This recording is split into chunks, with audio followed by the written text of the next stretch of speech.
Honor seems to be pushing really hard in the lower mid-range segment since last year, and we have had several interesting devices from them. The latest of which is this, the Honor 9N. This is Sandeep from RevAtlas, and this is the review of the 9N.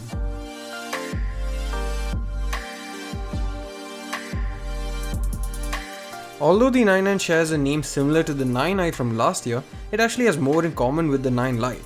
In fact, they're pretty much the same apart from a few key differences, and it's also tough to tell them apart because of the identical design. The design is still metal, sandwiched by glass on both sides, and just like the 9 Lite, this too is a beautiful device when it comes to the build quality and the handling. The curved edges ensures good grip and the phone easily slides in and out of pockets thanks to a sleek profile. The 2.5D curved glass is available in various different colors too that looks really premium. This time we have a blue, green, purple as well as the regular black color variants with different hues that look really good.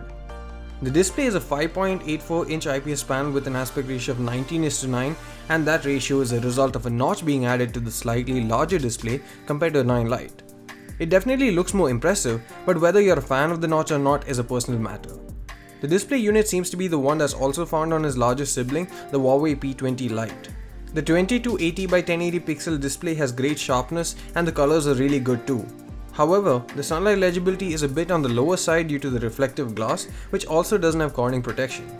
The specs for the processor and internals will appear familiar since the phone has an octa-core Kirin 659 chipset ticking inside it, along with 4GB of RAM and 64 or 128GB of storage. There is memory expansion courtesy of the hybrid dual SIM card slot. EMUI 8.0 atop Android 8.0 Oreo is a software bit, and the experience is pretty smooth. In my personal opinion, EMUI is one of the faster ROMs out there, and so far we have been happy with it. Also worth noting is that the 9N would receive the GTS update in Q4 of 2018. The GPU Turbo System update will bring in 60% additional graphic performance as well as 30% more efficiency according to Honor.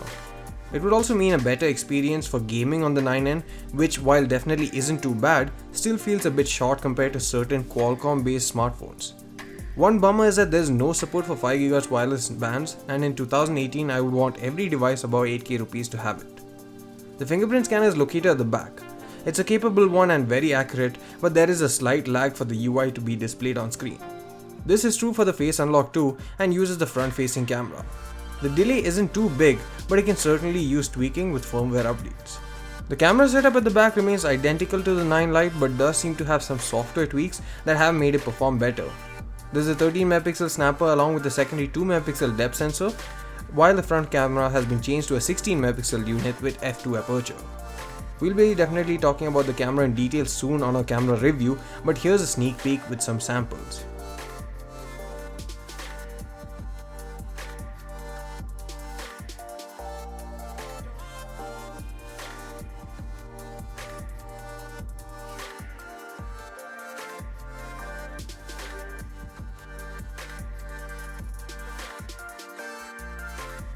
In terms of audio quality, the Honor 9N offers good clarity as well as sufficient loudness through the audio jack. But when it comes to a speaker, although the speaker gets pretty loud, it's still a mono experience and at times does seem to lack a bit of clarity. The battery is a 3000 mAh battery, and that's not a very big capacity, but it did well considering the fact and gave us around 5 hours of screen on time on most days. Hopefully the GTS update will further improve the performance, but we'll wait for that before making a final call on the same. The Honor 9N is basically a 2018 take on the 9 Lite, and that's actually a good thing. The Honor 9 Lite was a smartphone that I recommended to quite a lot of people who wanted good performance and camera quality in a package that was actually quite small and effortless to handle.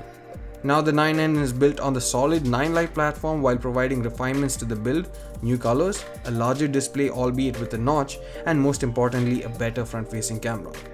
It would depend on the pricing, but if Honor prices this phone right, it would definitely be worth buying, especially if they price it close to what I'm thinking, which is around 14 to 15K for the 128GB variant. Thanks for watching this video, see you again in the next one.